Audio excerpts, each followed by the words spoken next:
Doing great, thanks. I had thought I'd start talking again only because of the resurrection and Easter coming up. So I wanted to link how Planet X seems to be part of all that. Fantastic. And also, yeah, I mean, I know that you have done very few interviews over the past few years, and it's neat that you're kind of jumping out and getting your feet wet again. Thanks. There was a time there where the information I was finding, I did not want to go on the air and say something I shouldn't be saying. It was really bad what I was discovering. Well, let's get into it. What's going on? First, let's get into Antarctica if we can. Well, apparently, Secretary of State Kerry was sent down there. I believe Obama's gone down there. I know the Pope has gone down there. Several states, leaders of state have gone down there. And it's supposed to be to get them ready for what's about to happen, a sort of disclosure. Except from what I'm hearing, they don't want disclosure. They're removing the bodies of what's called the pre-Adamites. Pre-Adamites were the species built before us, genetically engineered before us. They have a much longer skull. Sometimes the skull goes straight back, kind of like Nefertiti, and other times it flattens out, kind of widens to the back, much like the Greys type of skull. And they're taller, and they have a funny body because they have a longer or more vertebrae in their backbone. So it's kind of long, and then they got this little pot belly. The way Akhenaten is portrayed in the images from Egypt, they have those type of bodies, almost a feminine-like body, flat chest, very little muscles for the masculine, and large hips, this little pot belly, and a much longer torso with an elongated skull. So those were called the pre-Adamites. They were far more intelligent, and it became troublesome, so they went to the newer version, which is us. We have shorter lifespans and limited capacity for memory.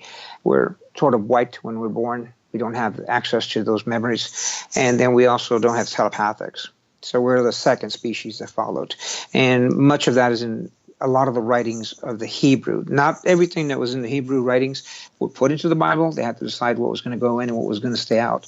And this one they decided to leave out because it was just too troublesome. And they went with the creation of Adam and Eve and left the other one out altogether. So that's what they're finding down there. Now, this civilization is supposed to have been flash frozen. And I know we've spoken before about the possibility that Earth is not that old, only 12,000 years old because of the galactic battle that took place between the reptilians and the Anunnaki. If that were the case, then Earth would have broken away. Much of its atmosphere would have been gone. It would just be basically what would have been an island on that particular planet the size of Saturn. Would have become a sphere and then would have tried to, I guess, regrow life on it. It would have kept some of its atmosphere, but would have lost a lot of the oxygen. We used to have 50% oxygen in the snow core. They find that before 12,000 years, we had 50% oxygen. After that, it's down to 20%, 19%, somewhere in there. But to flash freeze these beings, there's also giants down there and dinosaurs that were flash frozen. The mastodons, I understand, are 3 times the size of an elephant, and they were flash frozen. And to flash freeze, a pole shift would not do that. Pole shift would change. You'd have time to go grab a coat. You don't have time for that when you're flash frozen. You're basically mid-stride, completely stopped. All your blood vessels freeze, everything freezes. It's way too fast.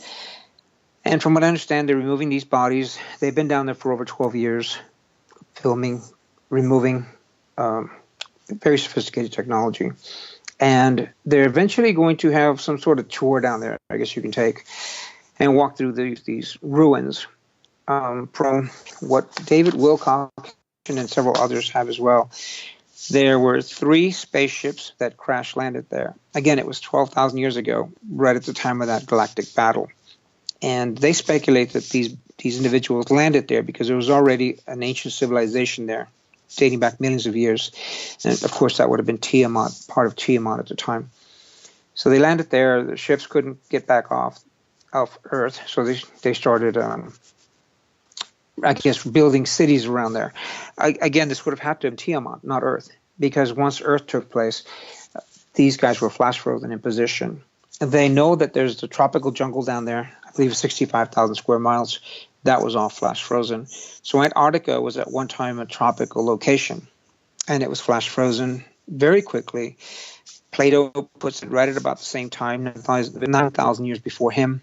And he said it all happened in one day. So if the explosion occurred within a day, Earth would have sort of corrected itself and started trying to heal. But anything along the periphery where the atmosphere was completely ripped off would have been flash frozen. And now can I jump in real quick to just sure. confirm a couple things? Because this is very interesting. And first of all, what would cause the flash freezing? And you said we're kind of the 2.0 version because the first beings, or not the first beings, but the ones with the elongated skulls like Akhenaten, essentially, they had longer lifespans, and it sounds like they had more intuition. But why were they a problem? And are you referring to the Anunnaki creating us and creating them essentially in these physical meat sacks?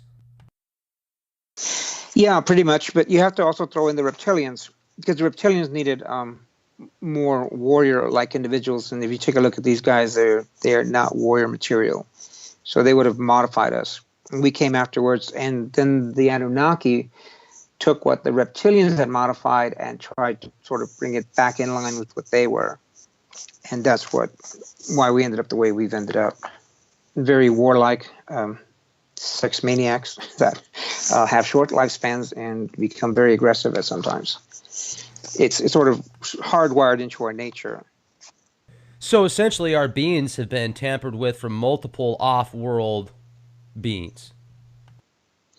Yes, and every single one of these groups that I hear that are trying to do, I guess, make contracts with the humans on Earth, they have to go through all these other species that already have, I guess, programs, they call them, on Earth, where they've been abducting people and trying to get them to meet someone else, sort of prearrange it so that they'd be attracted to this individuals. They're looking for a genetic breeding sort of system.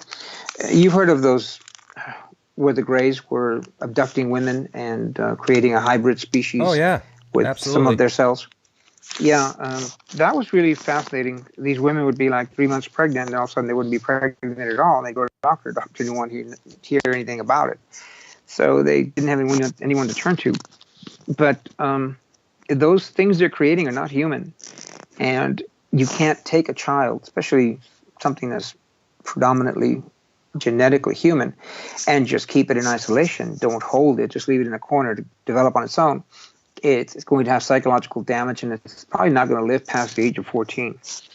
Humans have to be interacted with. They have to be held. You have to play with them, or they don't develop properly. So that seems to be a big problem for them. And then once they're down here, they don't know they don't have any common sense. I mean, I've seen people with no common sense that were very, very intelligent. These people, they just do not know how to blend in. And I don't know that they ever will. Supposedly that's what they were trying to do. That sounds like Dr. Jacobs' work. He says that a lot of the people that he regresses that have been abducted, they're trying to get them to show them how to walk across the street properly and how to act when you go in the kitchen and just normal stuff, like he basically said, common sense. How to set up furniture in your bedroom, yeah, yeah. That sort of stuff. I don't know why they're trying to do it, because it serves no purpose. If they're that intelligent, just leave them on the ships, train them to operate your ships. It doesn't make any sense to bring them to Earth. The only thing I could see why they would want to bring them to Earth is because of what people are calling the ascension, or what is believed to be the ascension. When that happens, they would want them to be on Earth. Hoping. What about like Manchurian candidates? Sorry to interrupt, but that's what was coming to my mind. No, I don't think they'd be Manchurian candidates. They're not. They have the ability to make you do things telepathically. They can control you. They can make you wake up, get dressed, go get your car, and drive out into the road where they're waiting for you. From the people that they've already, like, let's say it's their parent, one of the people that they took cells from, created them. I've heard of that. They don't like that control at all. When they're at a job, like they try and fit in and get a job somewhere, they don't really work very well. So they have to, let's say they go to a restaurant, they have to control the person giving them the food and make it look like they got paid when they didn't, but that person ends up getting fired. And just little things like that. It's something they can't keep up. These things, the grays, there's two types of them. The work I did trying to figure out what these were, the ones I was dealing with, during Eisenhower's meeting in the desert, there was a priest who was at the location, and he was told to keep quiet, but he didn't. He went to the Vatican and told them what had happened. There were several species meeting with the president and several other individuals, and they wanted us to disarm, and they would assist us in what's about to happen so we'd be ready for the ascension. The others, the Greys, offered weapons and technology in exchange for abducting humans. And they went with those guys. What was fascinating about them, though, was when they were abducting individuals, the military ordered them to only abduct 400 per year, and they needed the names and dates of the locations and addresses of these people. What the Greys said, these particular type of Greys, they said that they were from Earth. They said they were from the future, and they said they were horribly damaged by the radiation. Something bad had happened. They had gone underground into underground bunkers, and they thought they would survive. But what happened was females could not reproduce after 45 days underground.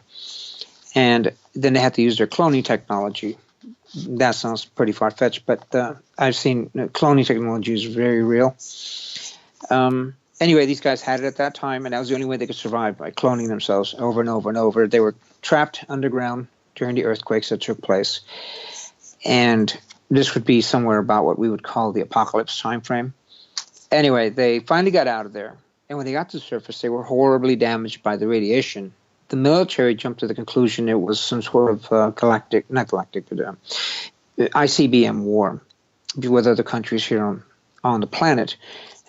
I immediately suspected the power plants, because if we lose power or one of those gets damaged, they start releasing a tremendous amount of radiation. They have a lot of fuel rods that will burn for a long, long time. And that will cause a huge cloud of radiation that will pretty much poison anything gets anywhere near it. There's 120 on the East Coast alone. So you've got a tremendous amount of death just waiting there for people. Anyway, these guys said that their DNA was horribly damaged, that some other extraterrestrials came by, found them, and took them to their worlds. And so when these Greys, when you see them, smooth skin with the almond-shaped eyes, those are actually an outer suit that they wear. And some movies have brought this out, some documentaries. Underneath, their skin looks like the bark of a tree and smells like putrid cinnamon. And you don't want to touch it. They have so much bacteria on them. But they had kept themselves alive for a long time. There were some of them that had some human cells, and those are the ones I believe that are trying to create these birthing projects. But this particular group came back to Earth, and they said they wanted to get the DNA from their ancestors, the ones who went down into these subterranean cities that they had for themselves, their bunkers, and repair their DNA using the DNA of their great ancestors, their grandfathers, their parents. And that's not what they did. They started abducting a lot of people, way more than 400. And then they started messing with them in a way that would sort of wake them up spiritually and move them away from the path that would have taken them into the underground bunkers. That's why they weren't releasing any of the addresses or the names of these individuals. So basically what they did was they found a way to prevent their grandfathers and grandmothers from ever meeting with each other, or their parents from ever meeting with each other. That means they had to cease existing, and thereby creating a sort of self-sacrifice. I believe that's why it was permitted to be done. Anyway, that was that particular group. So they prevented them from going down in underground bunkers. When the military started doing experiments in the 50s with women in colleges asking for volunteers to stay underground for long periods of time, they realized that after about 45 days, the women's reproductive system shut down. So they realized these things were telling the truth. And then they started building the underground bunkers because they figured they would need them for these whatever event was coming up into the future. So that was my extent to my knowledge of the Greys. Also, most of the Greys, the little ones we see that walk in 4 or 5 at a time, those in the Bible, in Scripture, are called the Raphium, dead things, because they're not alive. They're more machine. They're biomechanical. So they don't have souls. So people hear, oh, they don't have souls, they must be demons. And no, they're just machines. They answer to, commands. They can perform simple functions, but you only give them as much brain power as they need, and that's why it takes 3 or 4 of them to accomplish a job. But in the Bible, when you hear Raphium, just think of the little gray ones. That's what those are. I'm thinking of the artificial intelligence here in the States even, and they're almost completed.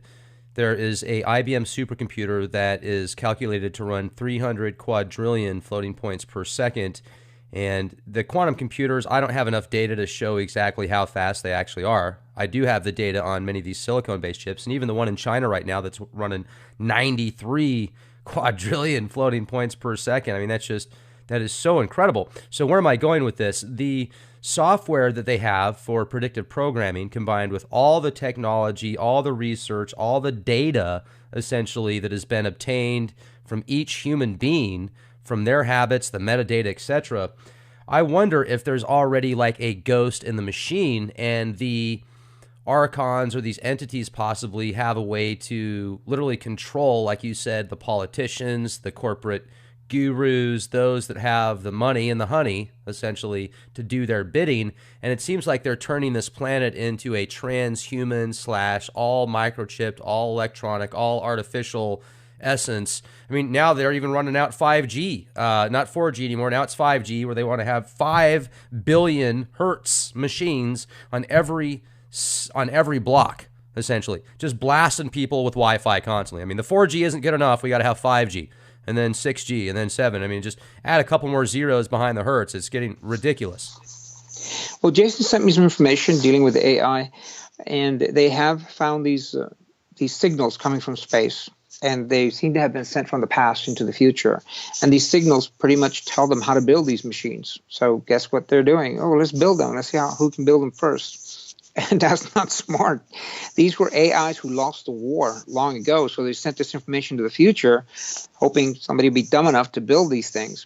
And that's exactly what they're doing. Exactly what you described, this AI system.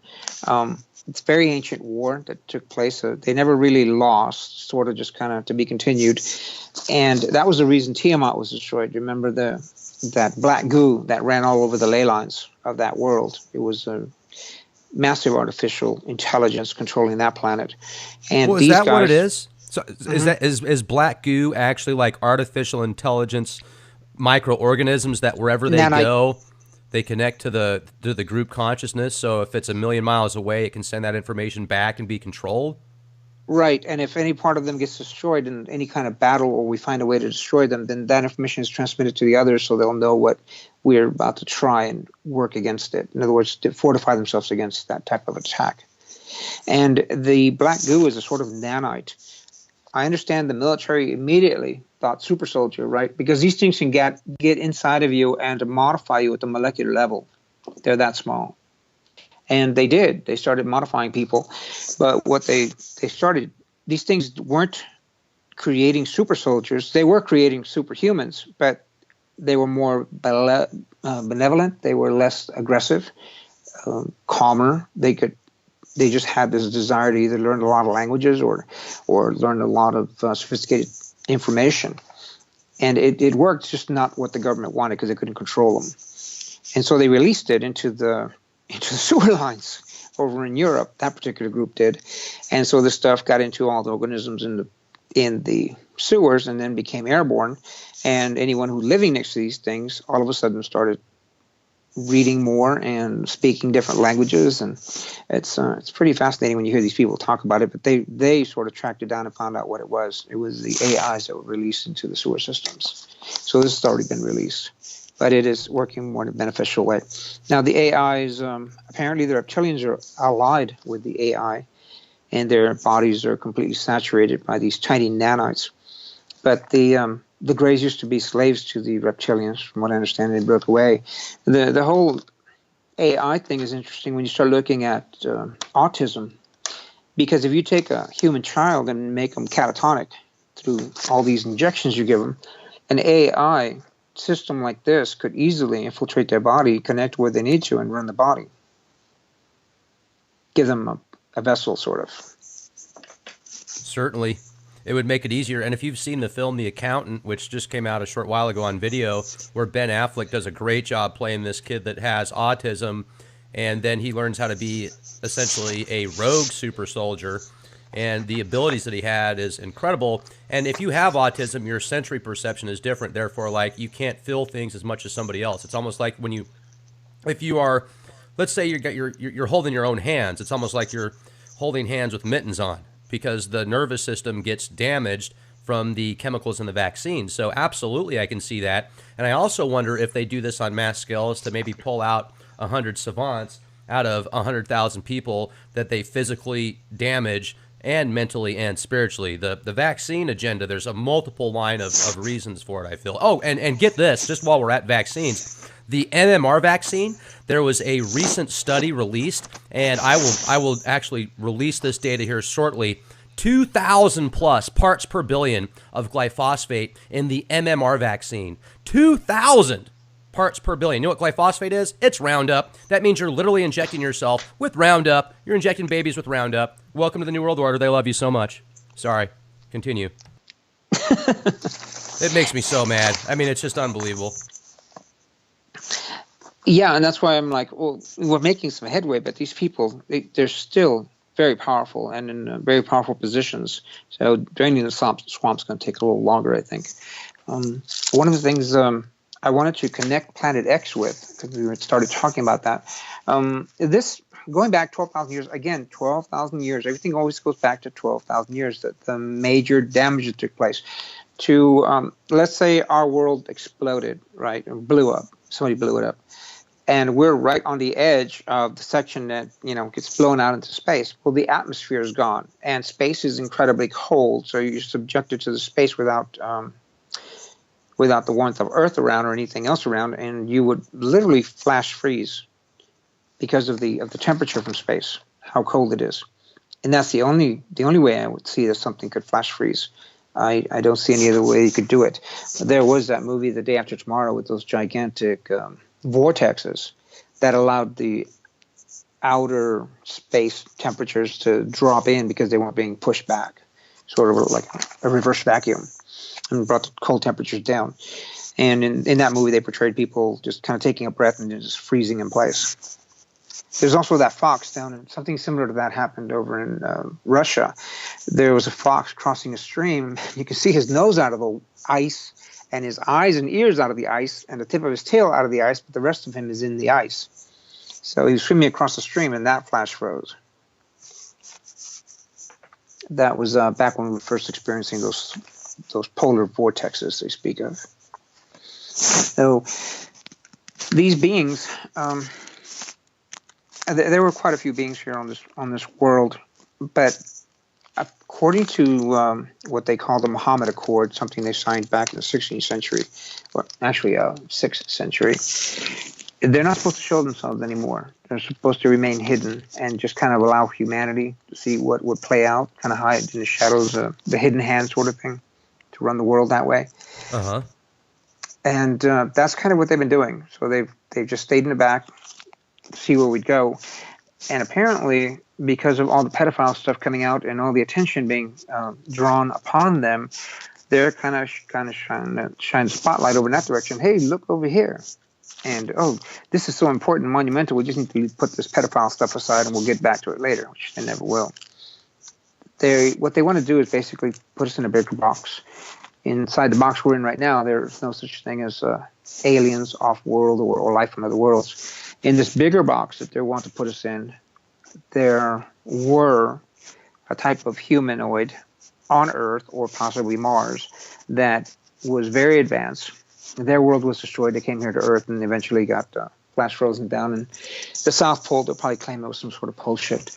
And we got mixed with them in the breeding, just natural selection sort of thing. And then humanity sort of came out of that. is what they're planning to do. They want to spread out the technology release over 100 years so that by the time the disclosures happen, everybody will be dead, the ones who committed all these atrocities against humanity, so they won't be held accountable. Anyway, that's their plan. I don't think it'll work because there's other plans in the works. But that's kind of what's taking place on there and why they're releasing this information right now. The thing that gets me, though, is Planet X is a very big part of Christianity. People just don't realize that. When they speak in Revelation of the red dragon, that's Planet X. It's got the wings, got the long red tail, and it's red and looks like fire. And when you start looking at the symbolism and what they're describing that this thing does, it is Planet X. David Meade pretty much points to it being Planet X when he figured out that Virgo in September 23rd will have Jupiter in its womb area for 42 weeks at that point. And in the actual writings where it says the woman illuminated by the sun, it doesn't exactly say the sun. She's illuminated. Something is illuminating this constellation. The moon's at her feet, and she's about to give birth. You've interviewed David Meade a while back, right? Yeah, matter of fact, that was the first interview that I did on Planet X, and that's got over 450,000 views. That was a really good show with David. I need to get a hold of him again. Yeah, no, he's incredible. The research he did. I tried to get a hold of him, and I sent him an email telling him that his date is off. I think he's like 3,800 years ago as opposed to 3,600 years ago. And the only reason I explained that it was off was because during that passage of Planet X, it introduced Venus back into our system. It had Venus in its gravity well, took it with it during the destruction of Tiamat, and it was reintroduced at that time. The Mayans record this as happening. Velikovsky mentions that Venus was never mentioned before this. And Venus finally settled into orbit, and when it settled into orbit between Earth and the Sun, it sort of pushed Earth back a little bit and gave us 5 additional days to our calendar. All the ancient calendars are 360 days. And oh, man. I got to jump in on that real quick. I was thinking about that just the other day when I broke down the New Jerusalem, and I mean, to a T, literally, the size of it, I was able to put together the amount of square feet that each person would have left if you took 144,000, and the 12 was constantly going back, and then the 360. So I'm just interjecting here real quick, and please continue, but I was thinking that the past few days about how I'm wondering why they changed from 360 days to 365, and another thing that I've been thinking a lot about lately as well is the asteroid belt, and was there a planet at one point in time that got smashed by something, and now that's the asteroid belt. So once again, I apologize for interrupting, but I just wanted to throw that in real quick. Yeah, that's a planet I call Tiamat. Some people pronounce it Tiamat. Some call it Phaeton. There's several names for it. They said that they don't think there was enough matter there to create a planet that size, but that's because most of it was blown out into space. The comets all come from there. It was a water world. And a lot of the debris was taken into the gravity well of Nibiru as it passed by, well, Planet X, as it passed by. And the remains of it are what's called the hammered bracelet. It's the asteroid belt. But they have actually, with satellites and telescopes, been able to detect clay on these asteroids. You can't get clay on asteroids that never formed into a planet because that requires tidal forces, water, pressure, and erosion of the soil to create the clay. But these have clay on them. Also, they're all orbiting on their axis in the same direction. So that was part of that world. And we're part of that world. Earth is part of what once was that world. And when Earth finally sort of stabilized, the calendar was 360 days. I always wondered why 360. Why can't I just make a nice 400-degree circle, 100 degrees in each corner instead of 90? Because the calendar was that way, 360 degrees. You got 90 days for each of the seasons because we had 4 seasons. And the Earth was on its axis. And on Tiamat, there were no seasons. It never rained before that time. There was a very heavy concentration of oxygen, and it almost looked like a foggy day all the time. And you would heal faster if you were cut. You lived much longer. And once that was destroyed, then weather patterns formed on Earth. And we only have about 12,000 to 14,000 years of erosion on the planet, weather erosion. It doesn't go back any further than that. So this planet's 4 billion years old, and we've got at least, 2 billion years of an ocean with weather. There'd be nothing left but rocks and water. There would be no soil left from the erosion of the rain. And that's very, very clearly documented that we only have about 12,000 years of erosion on the planet. So the planet's not that old. The evidence fits into Earth only being formed 12,000 years ago. So that would be roughly about 3 passings of Planet X. I think that one Planet X, during the destruction of Tiamat, everything in this gravity well may have slowed it down because the timeline isn't quite there. It's a little too long, and then it comes back around 7,000 years, forms. Then you have the Great Flood. So you had the catastrophe before that, then you have the Great Flood. And at that point, you have a brand. That's the human we are right now after Noah, because Noah was, when he was born, he was supposed to have very light skin, reddish hair, and his eyes seemed to kind of glow. And his father, Lamech, was concerned about this, and he questioned his wife, and she's like, "I've not known anyone else but you." And so he went and spoke to his grandfather, which was Enoch, the same one in the Bible who created all the pyramids. So Enoch went and spoke to the sky guardians, and then came back and said, "Do not harm the child.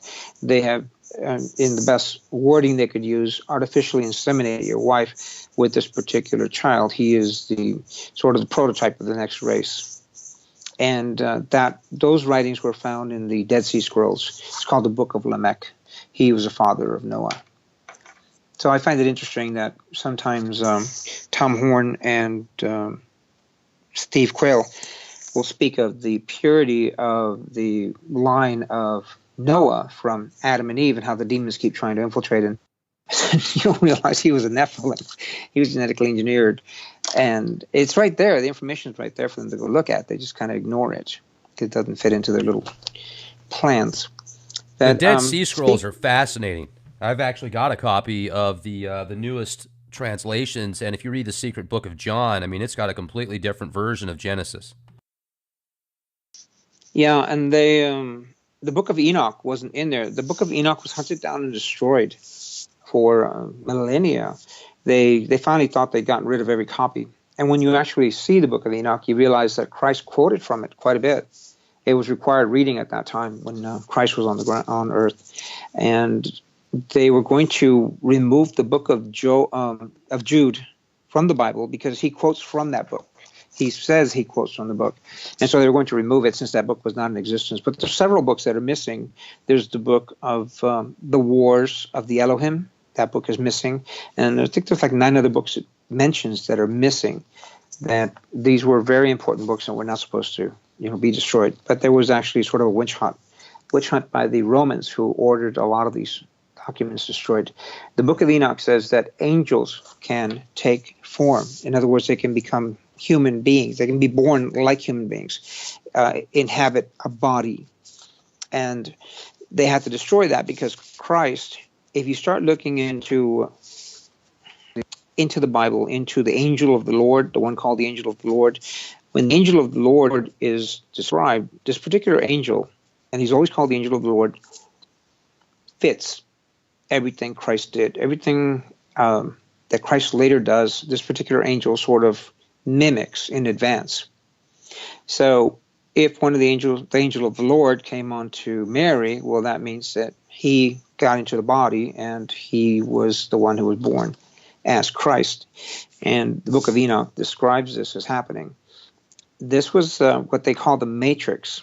And that word, I don't ever remember reading that word in the Bible. I read many, many passages of the Bible, many versions of it, and I never recalled the word matrix being in there. But it's in there 6 times now.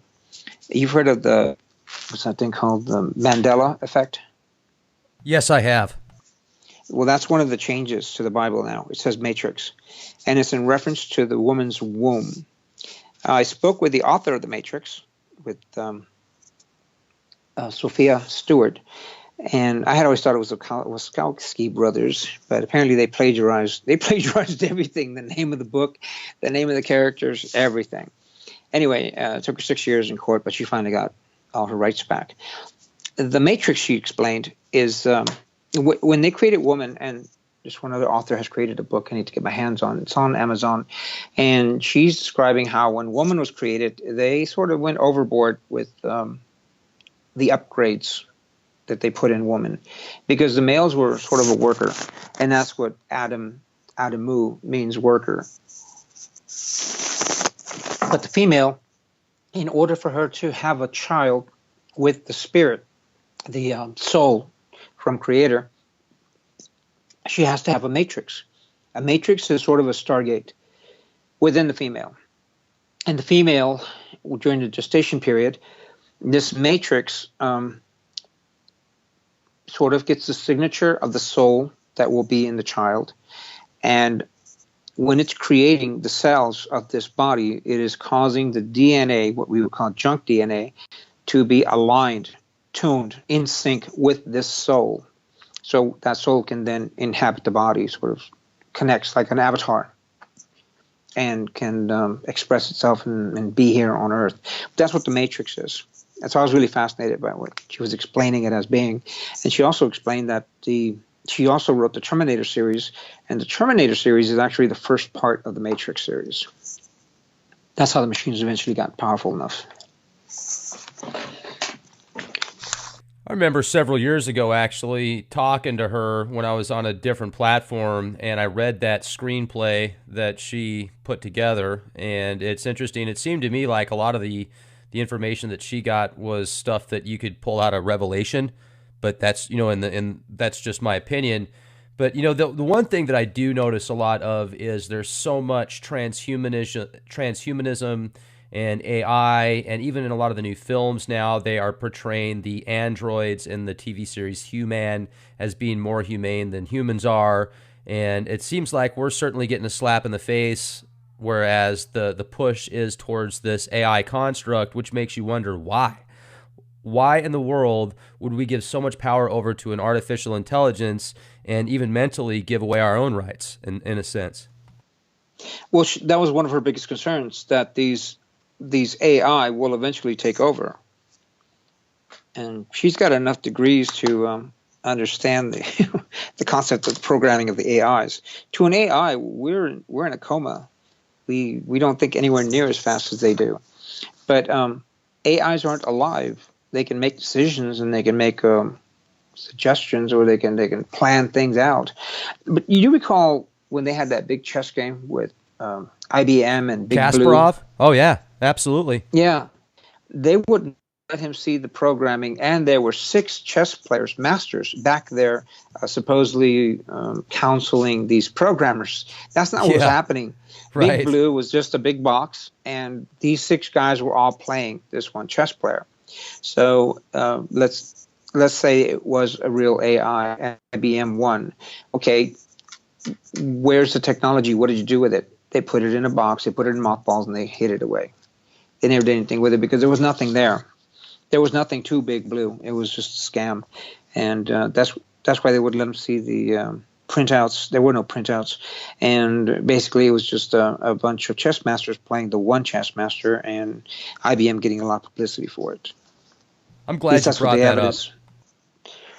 That's what the evidence seems to point to.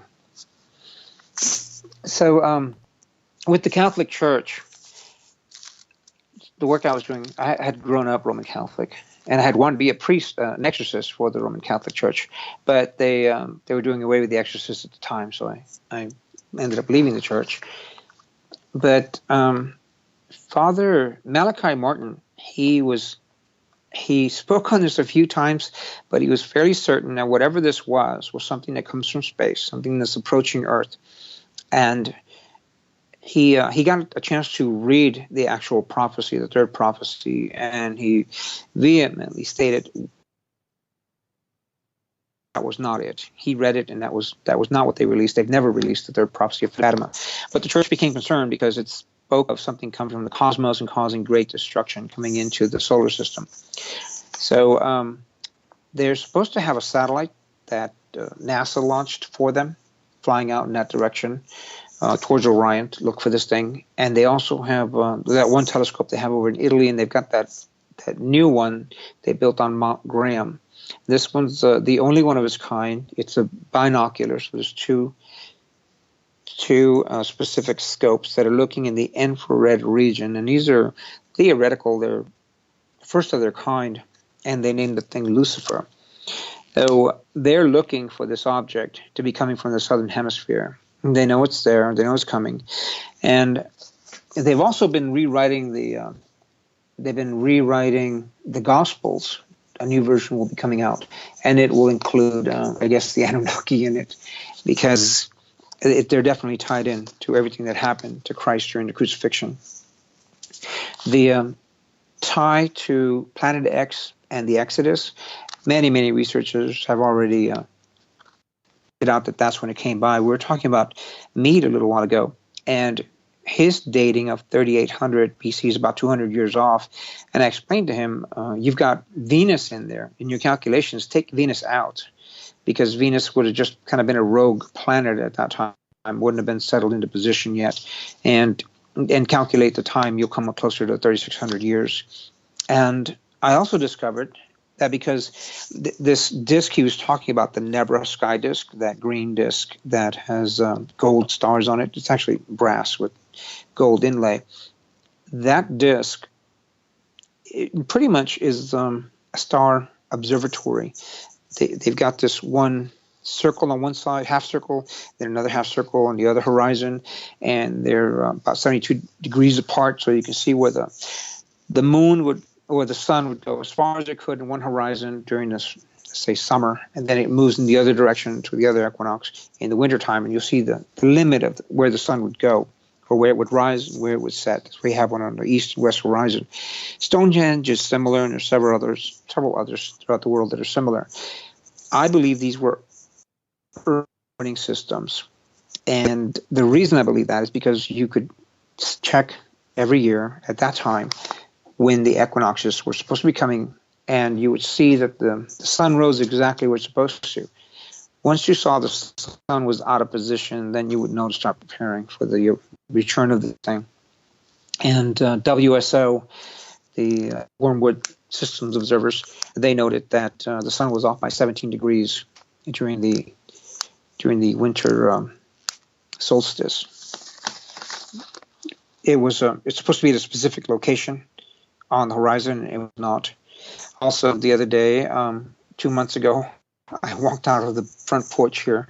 It faces the back porch, but it was completely lit up. And I'm looking around, where's the light coming from? And it was the moon. It was lighting up the entire north wall. The moon has never done that. Never been that far north that it could do that. And the moon was way out of position. So that's kind of this object coming in. The Earth is wobbling, and the contact that I have with the off-worlders, they're trying to keep the planet from going over into a pole shift. The poles are both moving very fast right now. The one in the north, of course, everybody knows about that one. But the one in the south is already into the water. It's off of the mainland of Antarctica, and it's moving north. It's already in the ocean. And both of them, at the speed they're headed, they should meet in the Indian Ocean at a location where there was a buoy, where suspicious observers noted that the surface, or the base of the ocean, rose nearly 1,000 meters in one day. And it did it again. I think it was 600 meters the next day. And then that buoy was pulled offline. But that's the location that both poles are headed to. So if they keep the speed that they're going, they both meet up there. South Pole's traveling slower than the North Pole is. And the object in the North Pole, that one has a shaped magnetic field.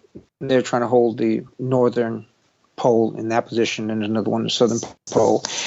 And they've also been removing all the asteroids, but too many are starting to get through. You've probably heard of a few asteroids striking here and there. You'll hear more. They're not getting them all out of the way.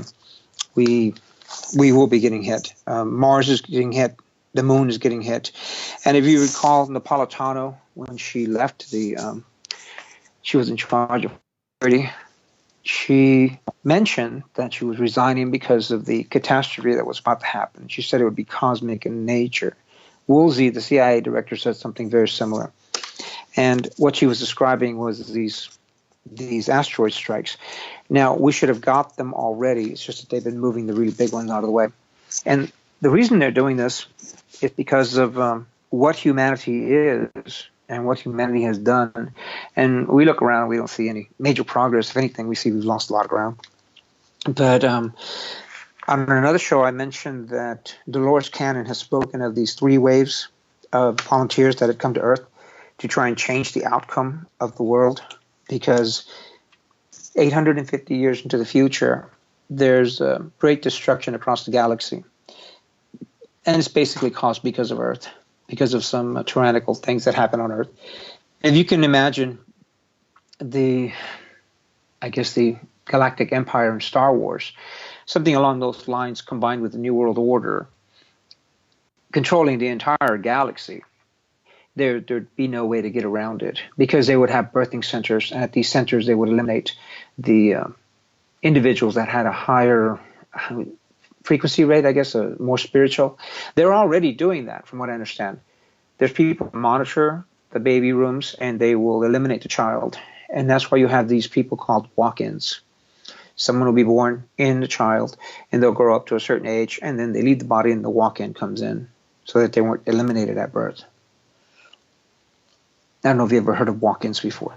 I have, actually. We did a show the other day where I talked to one of the guests, and they brought up the walk-ins. That's a fascinating subject. Well, that's why they do that, to keep from getting eliminated at the birthing stations.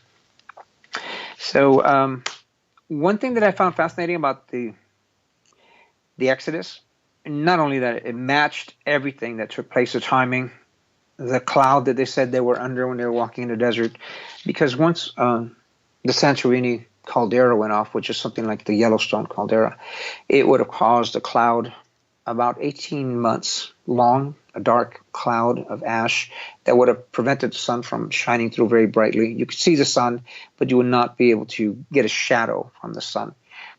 And when this happened again in the year 535, which plunged the earth into the Dark Ages, the diaries of that time speak of the sun coming out for about 4 hours, but you could not see your shadow. And everything tasted horrible. This powder, this dust landed on the water.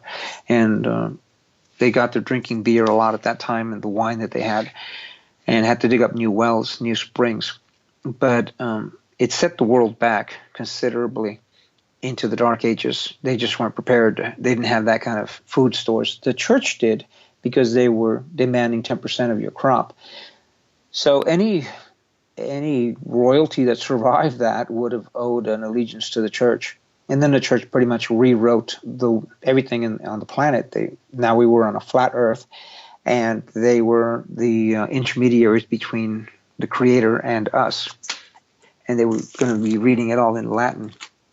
So that was a system of control that lasted for a very long time. And the Exodus, getting back to the Exodus, when it took place, it would appear that Moses is not completely Israelite. According to the Jews, Moses is 100% Israelite. He was moved along the trusses of the water in that little floating basket, and then one of the, was she a sister of Pharaoh or whatever, and he picked him up. But in the actual history of it, it turns out that the word Moses means rightful heir to the throne. Moses was the son of the Pharaoh. Now, the wife that he had, she was an Israelite princess, so Moses was half Israelite. But in order to hide this information, the Jews changed the timing of Exodus, moved it forward 400 years, and distanced themselves from Moses, who was the brother of Moses, the Pharaoh at the time of the Exodus. And then they pretty much kept everything else intact. All the stories, the destruction of Jericho, everything else remained that way. Just that the timing was off. All the dates were off. But that didn't bother them. It was a small matter. However, when they found Jericho, when they finally discovered it, they were amazed that it existed at all, because it was something that was in the Bible, and they didn't really believe that was a documented history. And what fascinated them was that Jericho was destroyed exactly the way the Bible said it was destroyed. The walls were sort of collapsed in on themselves. And inside there, if people have like stone jewelry or